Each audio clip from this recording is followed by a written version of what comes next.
Welcome to the Lewisville Sluggers Podcast with your host, Zach Wood.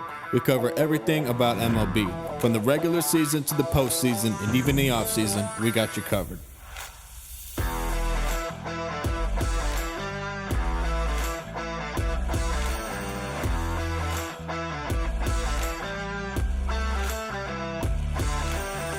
Welcome to episode 30 of the Lewisville Sluggers Podcast. On this episode, we have Jason, who runs Bourbon Baseball on Instagram with over 2,000 followers. Jason is an expert on the best tasting bourbons, and the same goes for his baseball knowledge. We talk about backgrounds, being Yankee fans, and pairing bourbons with current Yankee players. As always, thanks for listening, and we hope you enjoy this episode. Jason, welcome to the show. I got to start my very first question. What's your favorite drink? And then what's your favorite team? My favorite drink is definitely bourbon. Definitely bourbon.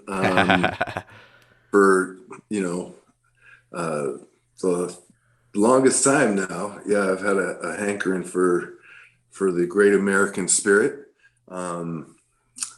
Four Roses is probably one of my favorites. Evan Williams is another one of my favorites, regardless of whatever their offering is. Favorite teams, definitely the Yankees. I've been a Yankee fan since I was a kid. Babe Ruth is synonymous with the game of baseball. You think of baseball, you think of Babe Ruth. Sure. And as a kid, growing up and learning the history of the game, he was, without a doubt, the most impressive player upon me from the old days. I would say as a kid growing up, probably definitely Darryl Strawberry.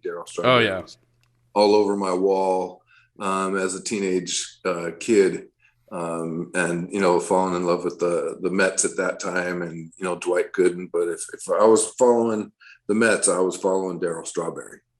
Yeah, no, absolutely. It's so funny. So, I actually worked for the Mets one summer. I did a graphic design and animation internship with them, and I worked in the production office, and so scoreboard production was an awesome part of it. I remember during the interview process, they asked me, who was one of your favorite Mets players, and it's so easy to jump to like David Wright or Mike Piazza, but I was like, oh no, Strawberry all day. Man, the old Sports Illustrated poster that was, one of the key gets for me as I was a kid. In California, we didn't get to see the Mets very often, unless it was on the game of the week or something on Saturday. And so I had to have the Sports Illustrated poster on my wall with all the other magazine covers and article covers and articles that I had of him. And I remember getting that, man, when I was a kid. I was probably, 15, 16, getting that and just couldn't wait to put it up on my wall. He's just the sweetest swing, the sweetest left-handed swing, man. I wrote him a letter as a I want to say a sophomore. It was probably 85. I wrote him a letter and sent how much I loved him, how he was a Southern California kid and he was my hero and this and that. And my dad sent it off to, I guess, their PR guy, Jay Horwitz. Okay. He was with them for probably 500 years. And somehow my dad managed to get in touch with him and worked a way for us to meet him. It was, I want to say, Mother's Day weekend of 85 at Dodger Stadium. And got a chance to go into the Mets clubhouse after the game. And met my hero. There's a picture of it, of us in somewhere in my garage. I'll have to send it to you afterwards, man. But yeah, that was one of the most memorable events in my adolescence, man. That's awesome. Yeah. It's so funny. I probably very well could have asked on days that the teams were away, hey, could I just go see the clubhouse, things like that. I never did. But I did get very close to the dugout. I got to go on the field, some days and just kind of help out. Sometimes after games at Citi Field, they let fans, run across the field and go across Right. all the bases, and so I would stand by the dugout. And the dugouts are much bigger than people think. Like on it's kind of crazy. You think there's not that much space. I just remember the old days of Joe Torre. They used to not have those barriers. So it was like Right. you saw everybody right there, and I mean, safety wise, not the greatest, but I just love seeing people sitting there and watching. And I miss those days. It'd be so funny. I always remember the Mike Messina bit where, he didn't want to come out of that game, and then it was just so funny to me. Joe Torre's just sat right back down. So, okay, Mike, you've earned this. Yeah, yeah. You've earned your say in this thing. I remember visiting. I want to say I went to Citi Field the inaugural year at City. Watched the D-backs game in the middle of July. My son we were coming back from Cooperstown, as a matter of fact, and I remember visiting City in the overhang in left field. And David Wright hit a homer that game, as a matter of fact, and just love everything about New York, man. And that's so. After you this experience that you had with the Mets, where did that branch off to after that? Because that's got to look pretty good on your resume. Yeah, interestingly enough, I wanted to really get more into sports. I applied for the Rangers. I lived in Lewisville, Texas, probably about 30 minutes from the ballpark, and I didn't get that one. I decided at the time, I'll apply to just other sports in general. Having an internship's great. I applied to the Dallas Mavericks. They hit me up like 7 months later for asking for my portfolio, but yeah, that didn't turn into anything. But what I kind of realized at the end of the day was, I loved some of the jobs I had already had locally, and I had internships locally, and I'm actually with a company I interned with previously, and I love what I do, and I just realized I could just do the baseball stuff myself. You know what I mean? I think it's fun. I wish they were playing baseball. I wish spring training was around the corner so I could create some content. The news cycle is pretty slow nowadays, but I mean, I would love to be part of a bigger thing, but I will say I know that I follow a lot of sports content creators on Twitter and things like that, and the hours are tough. You're working weekends, you're working game nights. It's an easier life if you're single. I'll say it that. With a wife and 4 pets, it's one of those things. I like to keep things just kind of at home. Yeah, you're laying right now, and you're settling into that. Right, right. I got you. Yeah, and the thing is I love going to games. I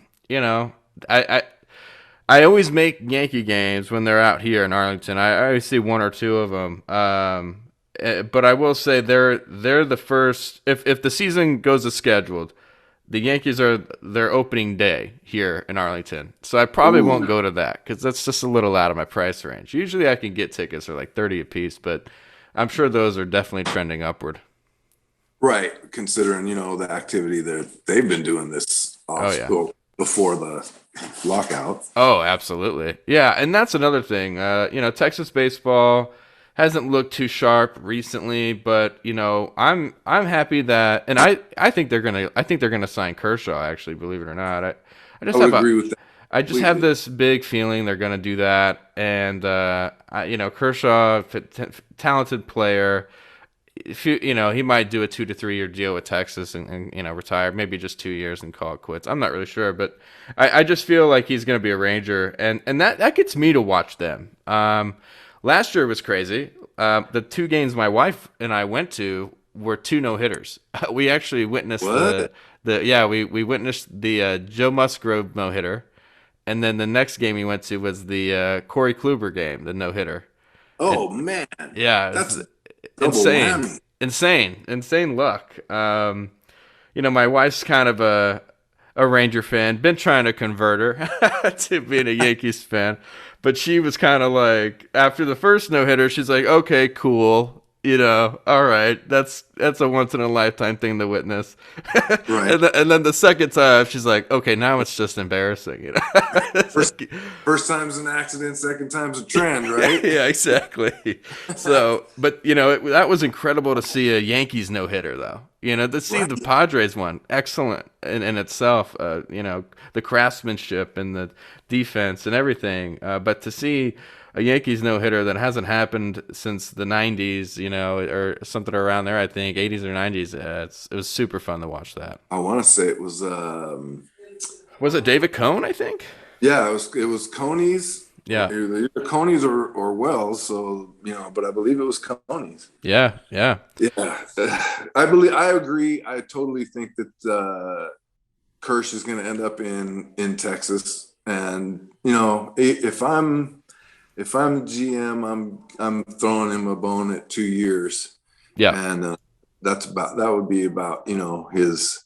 I think his time limit would have been run up by then. Again, you don't want to see great players like that just kind of fall off by the wayside and hang on. And I think it would be appropriate for him to play 2 more years. He makes the Rangers competitive. Hmm. Besides the moves that they've made already, but it makes people want to come and see him. And Yeah. I who mean, knows yeah. what they can do, and if they can contend through the year, they're going to be spoilers, man. Oh, I mean, and that's the thing that you just made your inside infield great. Shortstop, second base, you locked them up for 7 years. I think was Simeon's deal, and I mean, yeah, and then yeah, I mean, it's one of those things where they're solid in the infield. I feel like you could get oh, any first baseman can come cheap. You could train them to be very productive. Someone like Luke Voigt, super team friendly deal. I feel like.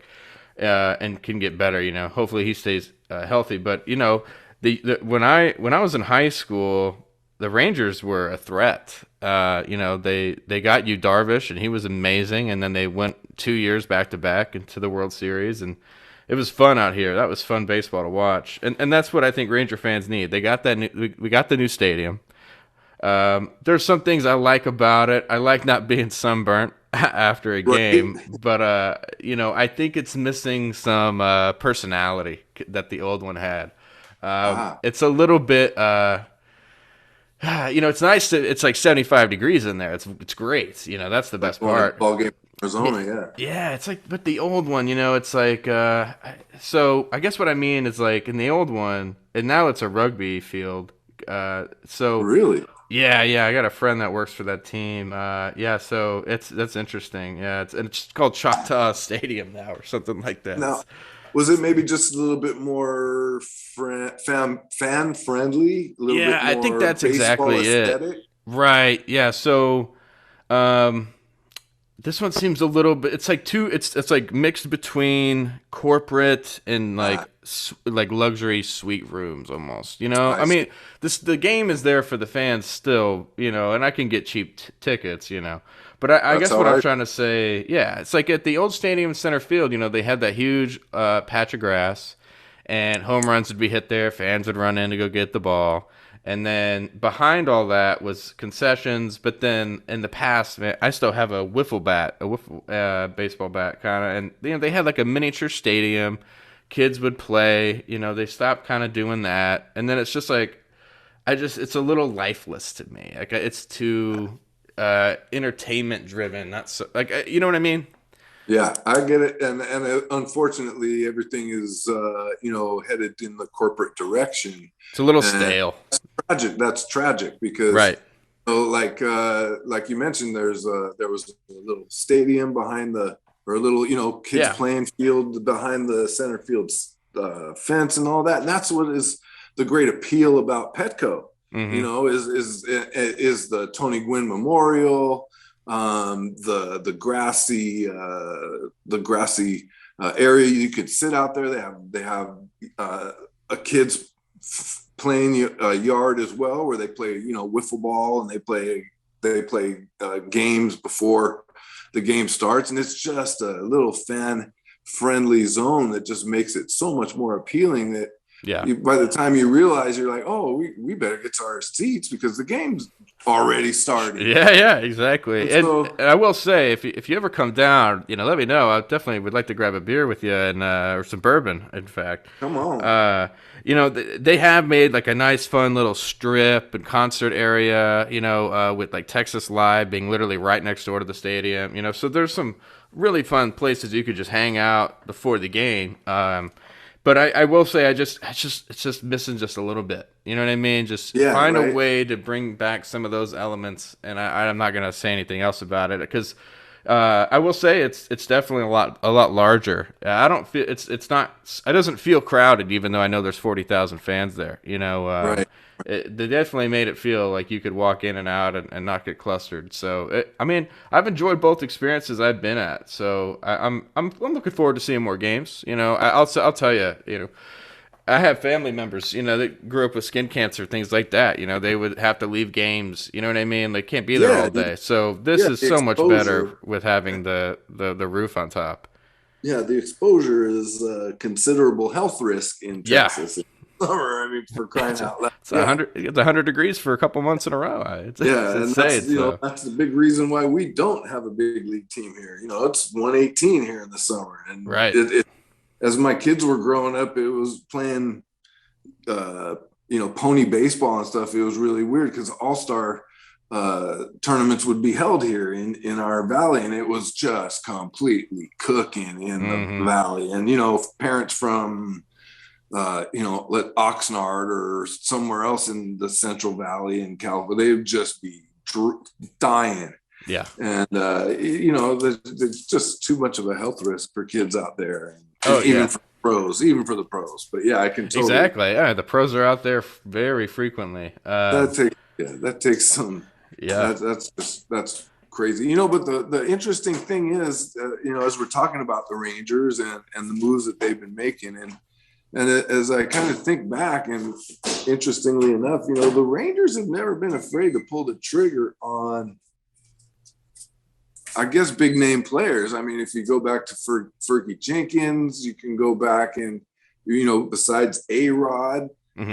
they have, and then they pulled the trigger on Prince Fielder too, right? Right. And I'm trying to think I had a list the other day. I was like, oh man, Oh, they've always kind of yeah. been in, they've Beltray. dabbled in. They got Beltray. Beltray was a Red Oh, Sox. Beltray, yeah. Yep. Beltray is another example as well. Nelson Cruz, right? Yeah. And they've always dabbled in the big name pieces, but the puzzle looks like it's coming more together this year than Oh yeah. at any time in the past. Right? They had Rodriguez, they had all these other players in there, but they didn't build around that. And now this year, it seems like that's what I they hope want. I certainly hope they do that. And I will say, and maybe it was just I think it was just honestly bad luck. It was only 3 years ago I felt that they had a very strong rotation. Lance Lynn, Mike Minor, Corey Kluber. I thought maybe it wasn't even 3 years ago. Maybe that was 2020. I can't even remember. I mean, That it's might one have of been 2020 because Kluber yeah, was there for 1 year. yeah, 1 year. And I think it And was his first game or something. He yeah, was injured. I So yeah, think I he mean, got it's 9 I innings. guess it was 2020. It's time has it's been definitely felt like 3 years the past 2 years. So it's But yeah.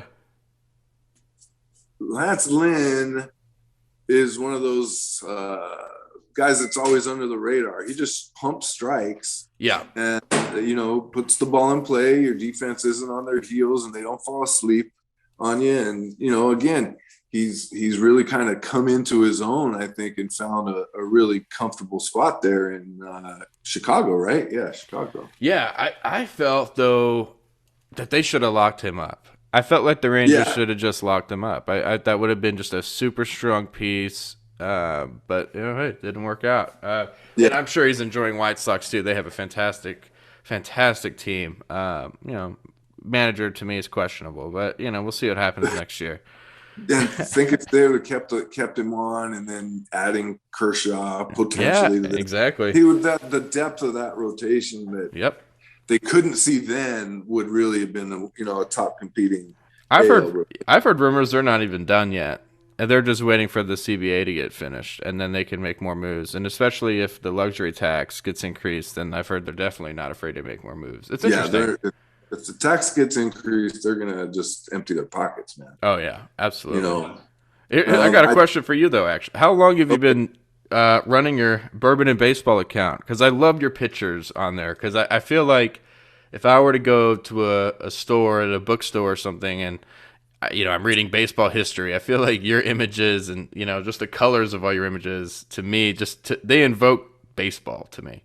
Well, I appreciate that. It's been, I want to say about 6 years now Wow. that I have an Instagram account, and I started it, because of my love for both, and they go, really hand in hand. And ever since, probably day one, I've really just kind of tried to connect the nostalgia, the feel of being at a game, or what it's like at a game, to the community. And the greatest part of it is when I get a message from somebody saying like, man, my dad loved the Twins, for example, or I'll put a song on a Sure. post, and when I put a song that's related to the post, somebody will send a message back. Oh man, that was my mom and dad's favorite song, Mm-hmm. that they played together. Disco Demolition Night, man. Whenever I post that, somebody always posts a memory about that, or my uncle and my dad were at that game, and they came home and they told this story. And I hope that sometimes it just puts a smile on people's face. It takes them back to a specific moment that they can relate to or remember about being at a game, and also just enjoying the great American spirit, man. Yeah, absolutely. And I wish I didn't. My wife and I just got a new house, got married last year. We've had a very busy life past 6 months, and Congratulations. I appreciate that. Thank you. Yeah, she's love my life for sure. It's been a fast paced life for us, but I'll tell you, if the Yankees are on, I'm watching. She Oh, knows that with me. I'm watching when we're out. I'm watching on my phone. If right. there's any downtime whatsoever, I'm pulling up the MLB app and I'm watching the game. And it's there. Thank goodness we have T-Mobile, and we get it every Yeah, year. yeah. She has T-Mobile. T-Mobile, I think, and I'm trying to tell her about that, so I don't have to pay for it anymore. Yes. And, I'm very fortunate. My wife is a huge supporter of what I do. She's the It's one that great. encouraged us to start the podcast with my son, to kind of express our knowledge for both. Hmm. And it's been a fun ride over the last 18 weeks with the podcast coming along. We're really working on getting it, out in the podcast community, legitimately. I Yeah. know I'm enjoying the Instagram live right now. Hmm. But my wife, she's a baseball wife. I mean, I was a coach for over 15 years, and Wow. there's nothing better than us sitting and watching a game, and she'll look at me and she goes, "Man, they're not making the pitcher work here," or Right. something like that. And so she's a complete baseball wife, and we're watching Yankee games every single night. Yeah. Jeter's her man. And Yeah. Mariano Rivera was her man. We would travel to Anaheim, at least once a year to watch the Yankees when they would come into town. And Oh, there's their second stadium, right? yeah, they travel so well there, man. They never can beat the Angels. They can never beat the Angels. But Yeah, I've been my to three Anaheim. sons, I like their stadium actually. I it's know a a lot of people beautiful think stadium. it's a little old, but I think it's got its own personality.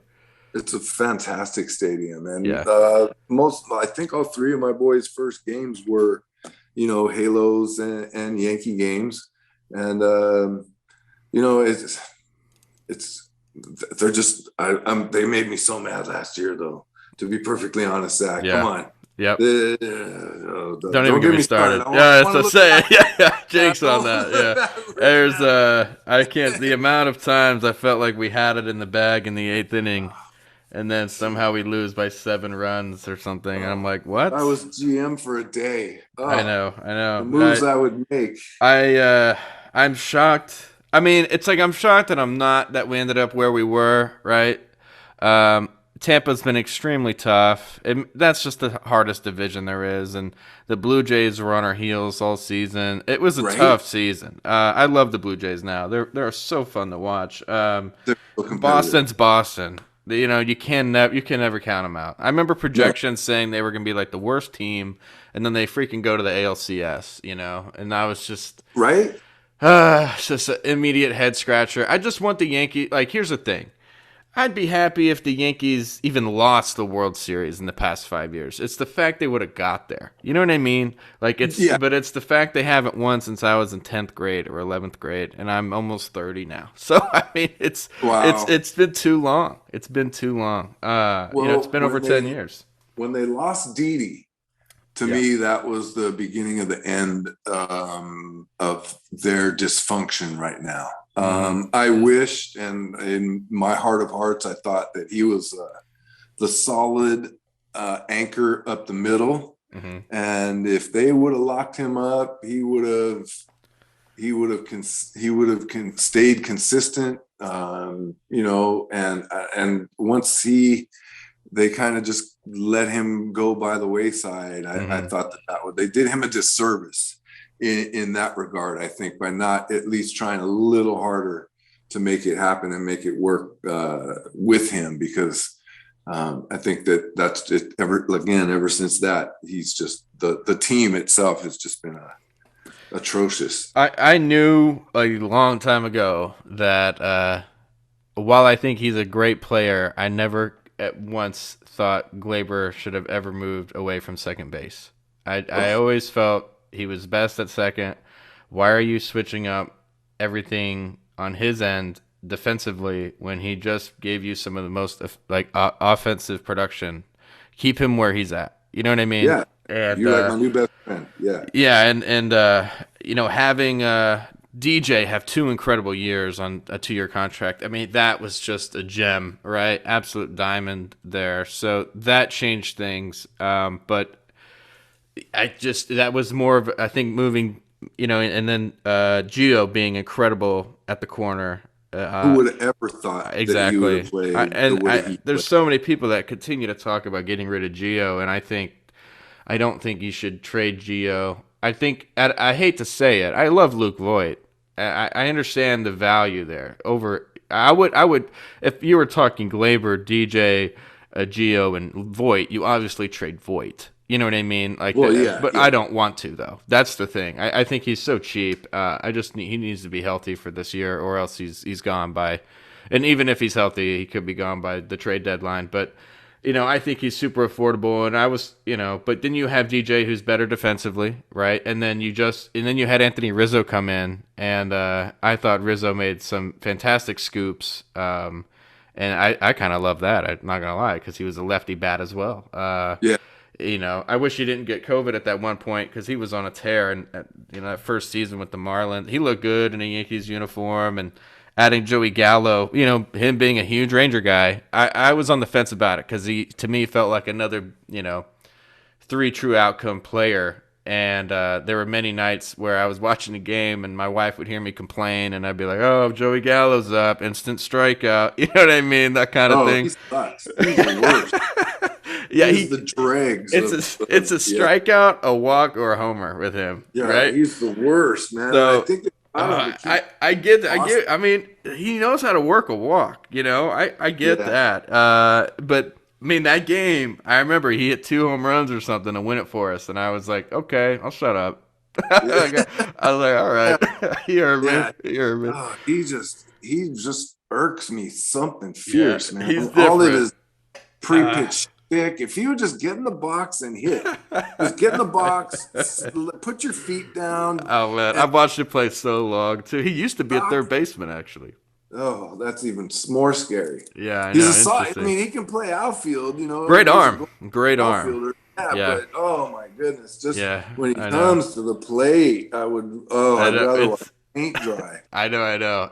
I could tell if he's gonna strike out. It's like So most times, I know maybe that's contradictory to what I just said a minute ago, but I it's was it's one just, it's one of those things though. It's like if it's wherever the first pitch is located, then I yeah, know the outcome. You know, it's like I got, okay, it's yeah, way outside. He swings at it. He's striking out. Like I could just tell because he's not covering that side of the plate as efficient, as he yeah. could.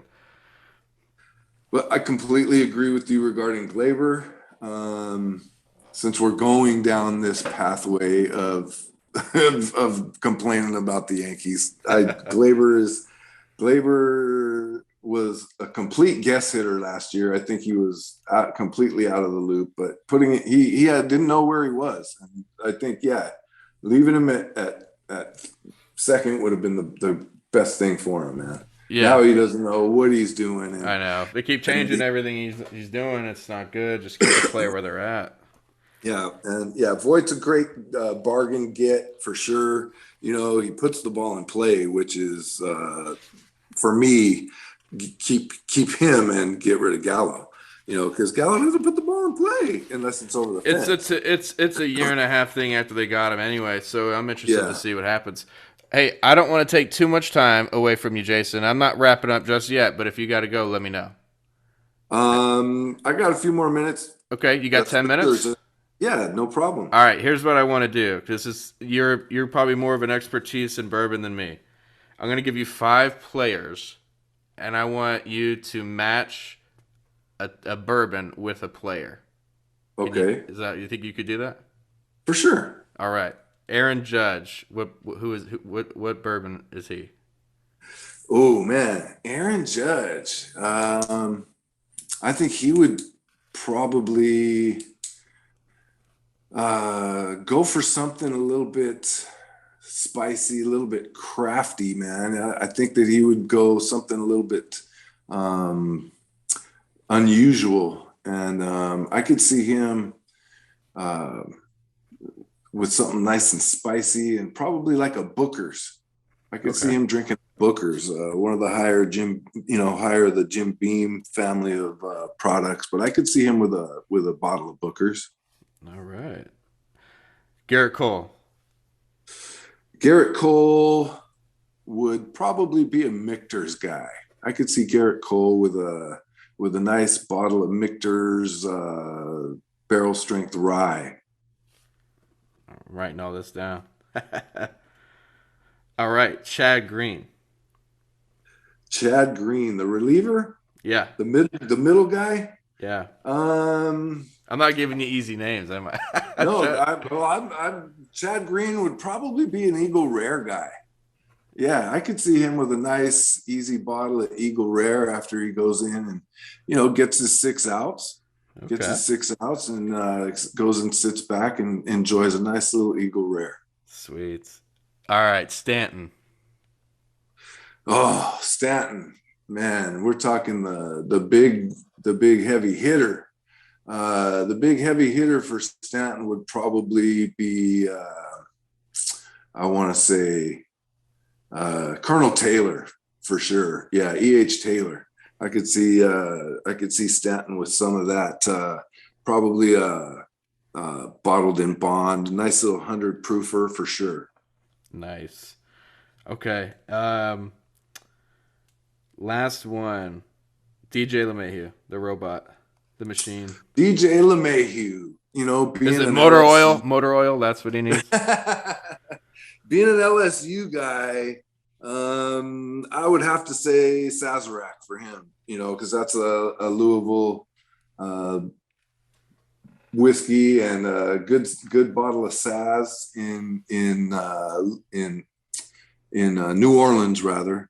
I think that DJ would definitely do a bottle of Saz. Awesome. Well, Jason, thanks for answering that. That's it. That's all I got for you. Right Definitely would on. love to record again or even be on your Instagram live sometime. Definitely, Zach. We could definitely make that work. It's been a pleasure.